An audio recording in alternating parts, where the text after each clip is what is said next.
रंग्या शिंदेची बोरगावात गँग होती. त्या गँगच्या जीवावर रंग्या लई मातलं होतं. कोंबडं खाऊ दे, बोकाळ घाऊ दे, बिना पैसे देता घेऊन जायचं. पैसे मागेल तर मार द्यायचा, खलास करीन म्हणायचा. गावातल्या आया बहिणीवर त्याची वाईट नजर होती. त्याला बघितलं तरी माझं रगात तापत होतं. असला नराद्दम जिवंत ठेवून चालायचा नाही असं वाटायचं. गावातलं पुढारं बी त्याला भेट होतं. मग मॅच शेवटी त्याला संपवला. ताव बसणं मॅच ठरवलं. आता इथून पुढे आपण पण त्याच रस्त्यानं जायचं. जो गरीब त्रास देईल त्याला संपवायचा, ज्याला कोणी नाही त्याला आपण व्हायचं. माणसं आज भेटली तरी रडतात, पाया पडतात असं आप्पांनी सांगितलं होतं. पण आजही कुणाला अडचणी, त्रास, छळ होत असला तर आप्पा महाराज त्यांना न्याय देतात. आता तुम्ही म्हणाल ते कसं बापूर? वाटेगाव तर या जगात नाहीत, पण मंडळी हे खरं आहे. आप्पा महाराज आपल्या नातवाच्या रूपानं गोरगरिबांवर कसलं संकट दूर करतात. बापू बिरू वाटेगावकर यांचे नातू अनिल वाटेगावकर उर्फ अण्णा महाराज हे आप्पांच्या विचारांचा वारसा पुढे चालवत असतात.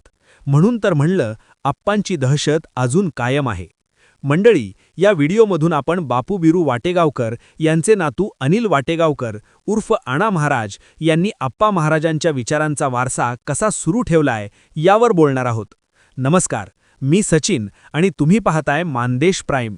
जर हा व्हिडिओ तुम्ही यूट्यूबवर पाहत असाल तर सबस्क्राईब करा आणि फेसबुकवर पाहत असाल तर फॉलो करा. डोक्यावर पिवळं मुंडास, कपाळाला भंडारा, पांढऱ्या दाढी मिशा आणि खांद्यावर काळी घुंगडी घातलेले बापू बिरू वाटेगावकर. त्यांनी केलेल्या पहिल्या खुनाची कथा रंगून रंगून सांगायचे.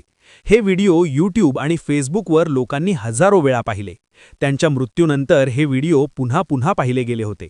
कुणी त्यांना प्रेमानं बापू म्हणून हाक मारायचे, कुणी ढाण्या वाघ म्हणायचं, तर कुणी रॉबिन हुल म्हणायचं, तर कुणी आप्पा महाराज म्हणायचं. सुमारे 100 वर्षाचं आयुष्य जगलेल्या या सांगलीतल्या गुन्हेगाराच्या लोक चक्क पाया पडायचे. तरुण त्यांच्यासोबत सेल्फी घ्यायचे. गावोगावी त्यांना प्रवचनासाठी बोलवायचे. बापूर बिरू वाटेगावकरांची कथा जितकी रंजक आहे तितकीच थक्क करणारी आहे. मंडळी, बापूर बिरू वाटेगावकर उर्फ आप्पा महाराज यांची गोरगरिबांना न्याय देण्याची पद्धत तुम्हाला माहितीच आहे. आप्पा म्हणायचे, एखाद्या लेकीला सासरचा छळ असायचा. लग्नात हुंडा मानपान केला नाही म्हणून पोरीला नवरा सासू सासरा लई ताप द्यायचे, मारहाण करायचे, उपाशी ठेवायचे. मग पोरीच्या बापाला कुणीतरी सांगायचं, बापूला भेट. मग तो यायचा, रडत सांगायचा, आम्ही पोरीच्या सासरला रात्री जाऊन भेटायचो. माझं नाव त्यांच्यापर्यंत पोहोचलेलं असायचं. मी सांगायचो, पोरीला छळू नका, नाहीतर गाठ माझ्याशी आहे. त्यानंतर त्या पोरीचा छळ बंद व्हायचा, तिचं नांदणं लागायचं. अशा कितीतरी पोरींचा छळ आमच्यामुळे बंद झाला. पोरींचा छळ झाल्यावर माणसं पोलीस खात्याकडे न जाता आमच्याकडे यायची. एका गावात धाकट्या भावाला थोरला भाऊ आणि वडील जमीन वाटप करून देत नव्हते. त्यानं वाटून मागितलं की अंगावर धावून यायचं. मग तो भाऊ मला येऊन भेटला आणि रडायला लागला. मी त्याच्यासोबत गेलो आणि त्याच्या भावाला आणि बापाला दारात जाऊन सांगितलं, मला ओळखला असशील, आता फक्त तोंडी सांगायला आलोय, पुन्हा आमचा हेलपाटा करू नकोस.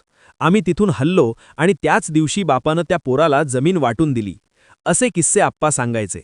बापूर बिरू वाटेगावकरांच्या पश्चात त्यांच्या कुटुंबात त्यांचा मुलगा शिवाजी वाटेगावकर व त्यांची 2 मुले म्हणजेच आप्पांचे नातू अनिल वाटेगावकर व अनिकेत वाटेगावकर हे आहेत. अनिल वाटेगावकर उर्फ अण्णा महाराज हे सामाजिक कामे करत असतात, तर अनिकेत वाटेगावकर हे इंजिनियर आहेत. तसेच त्यांचे वडील शिवाजी वाटेगावकर हे शेती करतात. अनिल वाटेगावकर उर्फ अण्णा महाराज हे आप्पांच्या पावलावर पाऊल ठेवून गोरगरिबांना न्याय देतात. त्यांचा शब्द आप्पांच्या शब्दाप्रमाणेच पाळला जातो. आजपर्यंत त्यांनी अनेक तरुण युवकांचे संघटन करून सामाजिक कामे केलेत. अनेक ठिकाणी रक्तदान शिबिरं घेतली. बापू बिरू वाटेगावकर यांच्या नावानं संस्था सुरू करून त्या माध्यमातून महाराष्ट्रभर समाज उपयोगी कामं सुरू केलीत.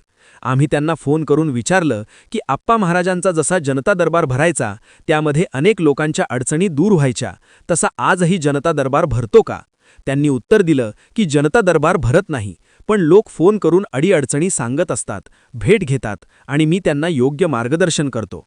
जर माझ्याकडून अडचण नाही सुटली तर न्यायालयाच्या माध्यमातून मी त्यांना मदत करतो. सकाळी उठल्यापासून झोपेपर्यंत मला महाराष्ट्रातून फोन येतात आणि मी सर्वांना वेळ काढून बोलतो, असं ते म्हणाले. बापूर बिरू वाटेगावकर यांचे भव्य स्मारक बोरगाव येथे उभं करण्याचं काम सुरू आहे. लवकरच या स्मारकाचं उद्घाटन होणार आहे. तसेच आप्पा महाराजांच्या जीवनावर सिरियल सुरू करण्याचाही विचार आहे असे ते बोलताना म्हणाले. त्यांच्यासोबत त्यांचे सहकारी हे कायम त्यांच्या सोबत असतात. बापूर बिरू वाटेगावकर हे कायद्याच्या दृष्टीनं गुन्हेगार जरी ठरले असले तरी लोकांच्या दृष्टीनं ते साक्षात देवच होते. त्यांच्या आध्यात्मिक वृत्तीनं त्यांची प्रतिमा पूर्णपणे बदलून गेली होती. फरार असलेल्या काळात एकदा ते बहे बोरगावच्या रामलिंग बेटावर गेले होते. सोबत 4 साथीदार होते. मध्यरात्रीच्या सुमारास रामाचं दर्शन घेण्यासाठी पुजाराला उठवलं तेव्हा स्वामी जोगळेकर महाराज मंदिरात भेटले. जोगळेकर महाराजांनी त्यांना माळ दिली. मांसाहार मस्तीची वस्तू आहे, व्यसन सोड आणि पैशाचा मोह करू नको असा सल्ला त्यांनी दिला.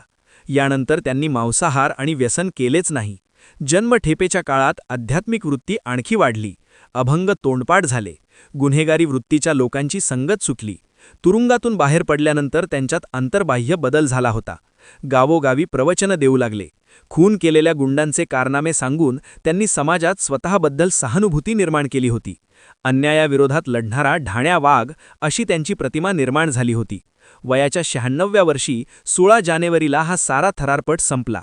परंतु त्यांच्या मागे त्यांचा नातू अनिल वाटेगावकर हे त्यांचा सामाजिक वारसा सुरू ठेवत आहेत. मंडळी, व्हिडिओ कसा वाटला हे कमेंटमध्ये नक्की सांगा आणि आपल्या चॅनलला सबस्क्राईब नक्की करा. धन्यवाद.